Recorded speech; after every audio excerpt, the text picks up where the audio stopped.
Hi, I have a surprise for you. I have freshly made the socks.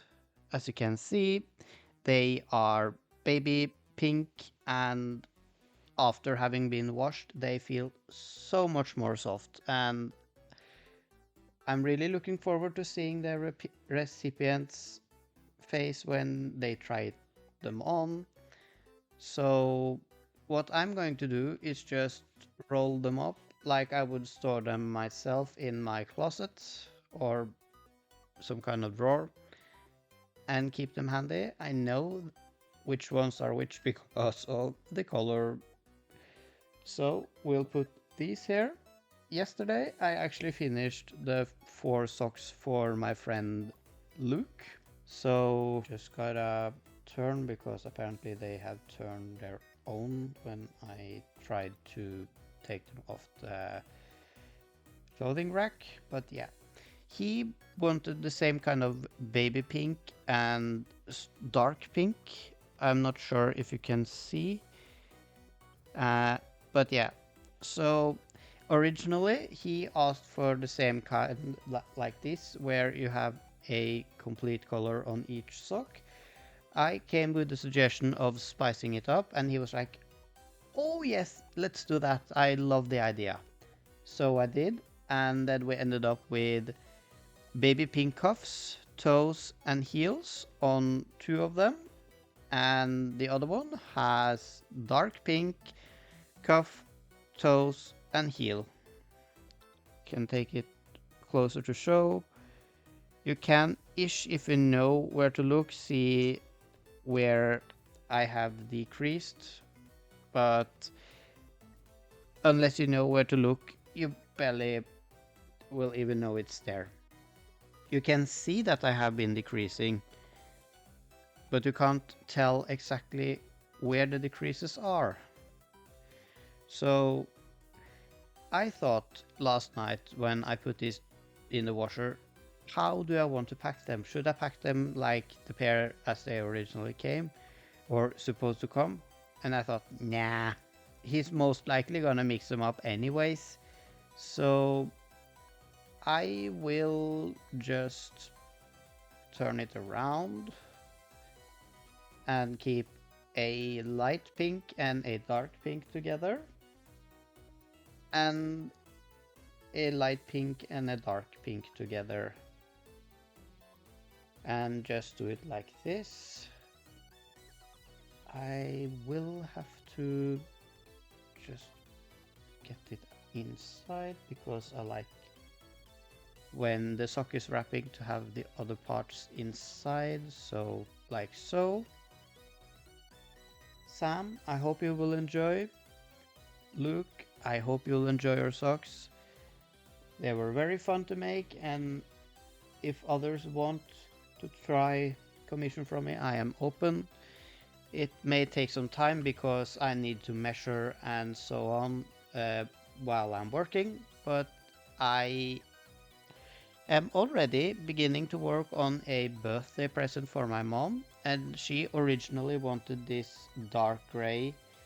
Well, I don't think she intended for the yarn to be this dark actually, but on the Hobie website it did show us quite a bit lighter, so we both thought, hey, this will be light gray, I could do that, because she's kind of tired of beige and white is not an option because basically me and my mom are cursed with the color white. So whenever we wear something white, we are gonna get it stained by something no matter how careful we are.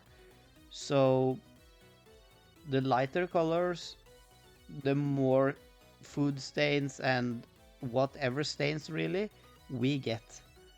So how do we fix that? We wear darker colors because we are cursed. But it's not a big issue. More issue for her than me because I prefer darker colors and she prefers the lighter colors. So I don't know what we're gonna do, but hey, it works. Um, I these the first pair I made like properly made before I found out what I preferred and what not when making. I don't think I am going to actually keep these as they are. I will have to cut up the heel and also the toes and reuse the yarn for when I'm working. And I had some bits left over. I wanted to try start make the cuff on this rest yarn, but it did not look as I wanted it to. Mostly because the yarn is already crinkled up. So I will instead just use it as normal for the heels and see how much I get to use it for the heels. The cuffs I am actually needing to be... I need the cuffs to be pretty, so I have started to use what's left of this blue yarn cake I made last, so that I can then later go over to using up as much of the leftover yarn as possible. It's not that I couldn't have made it with just reusing yarn, but the cuffs are kind of important to me, which is why when I'm also gonna gift this particular pair of socks away to my mom, I find it better to just use the unused yarn and then rather reuse yarn for other parts, which are, for example, the toes and the heels. Especially the heel, I will use reuse yarn because you're not gonna see the heel too much. You're gonna walk on it and it's gonna shape again. So yeah, it's better to do things this way, I personally feel, but that's just my choice. So before I went to bed, I started with the cuff, and yes, it does look quite a bit longer here, but it's in reality just... I am sorry. It's in reality just a chainless foundation row with double crochets, which is the same kind of start I use for any of my bigger fillet works actually. So there's that. If I were to mix up the pattern again, I would most likely try to find some other way to make the toes, but at the same time I don't feel like it. So I don't know, there's not much I really want to change about it all. I think I might try another way of decreasing, like instead of keeping two loops together and then finish the single crochet in two loops instead of one, I might just skip and see how it feels. But at the same time, I kind of find it, while working at least, to be harder to see and count where I was. And although I keep using stitch markers for all it's worth, it does not mean I want to keep using the stitch markers anytime I need to do something. So if I can avoid using stitch marker as much as possible, it would be good, because despite the helpfulness of stitch markers, they are also in the way and slow down my progress when I have to deal with them. For example, after going one round, then yeah. So stitch markers, both good and bad, but mostly good. Other than that, I have been spending today mostly in bed with ginormous migraine. So I didn't get out of bed before like half an hour ago, which is 7 p.m. here in local time in Norway.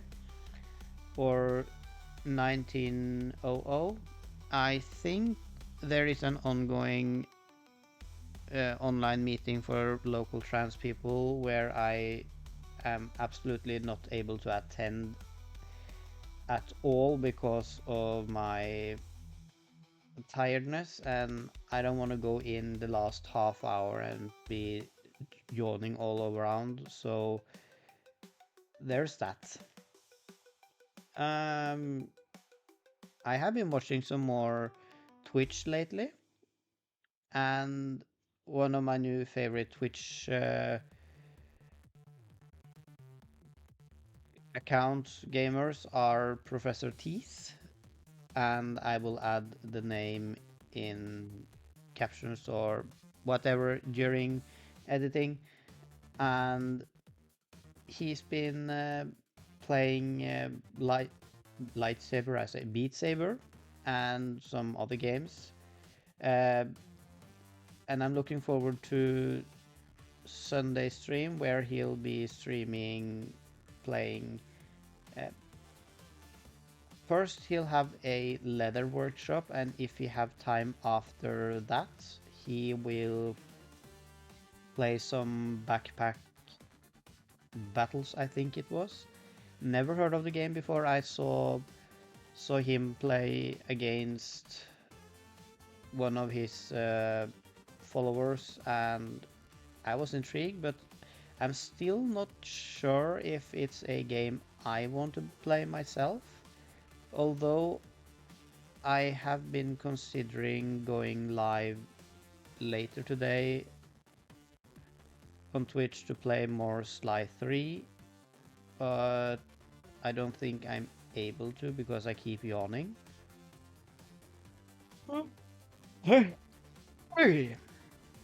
I have actually also figured something out.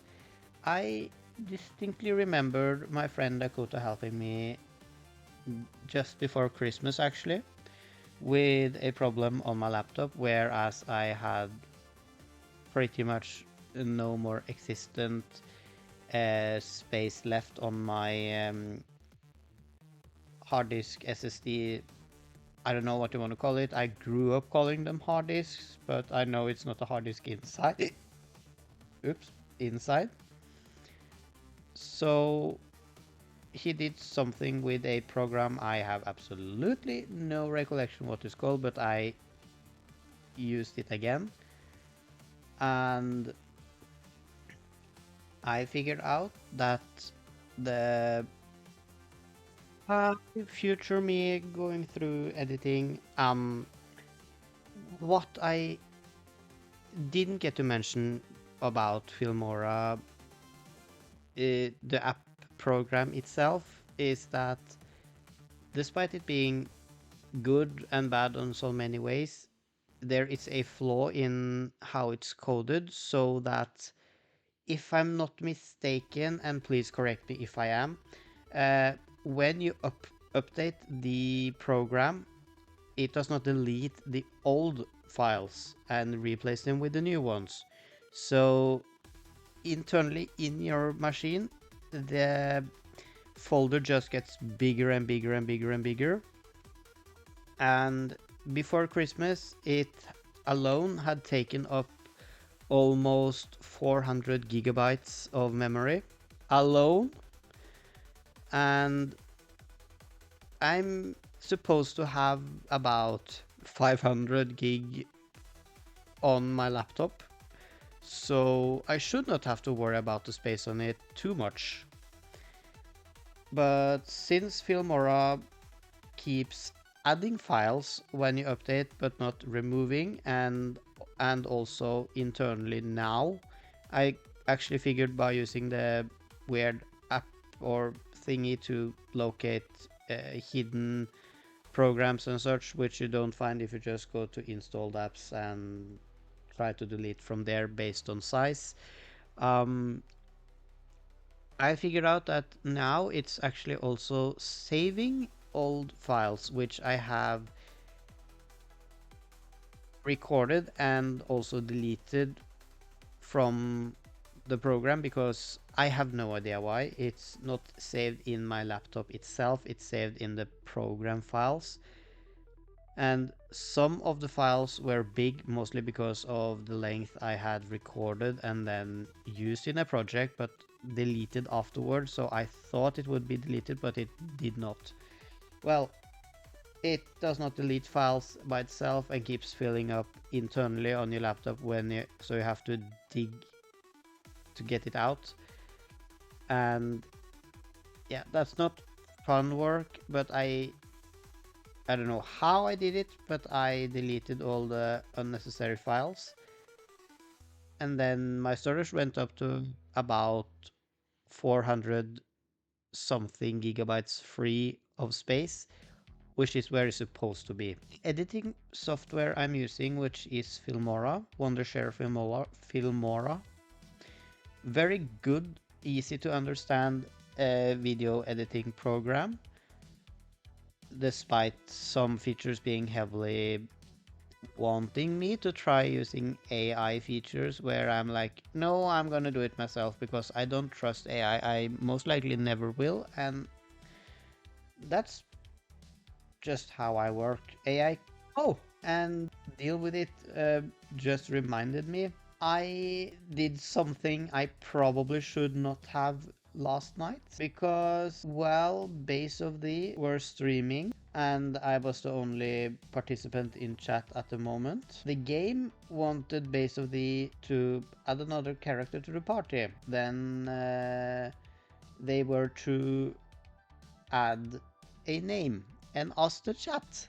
I am still not sure why, but my first thought were, why not call it Dingus? If you're familiar with dank pods, you probably know what Dingus means and how it is used. I just wrote it in a chat and sent, and then BassOfThe used it.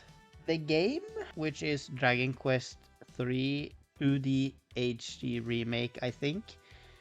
The full title of the game is kind of got revenge and named a whole town Dingusburg. And when we saw that, both me and BassOfThe being serious for a while and just we died of laughter for maybe 2 minutes. Other than that, thank you for watching and I hope you've had a great evening, night, morning, midday, whatever the time is. Take care of yourself and we'll see each other again in the next video. Bye!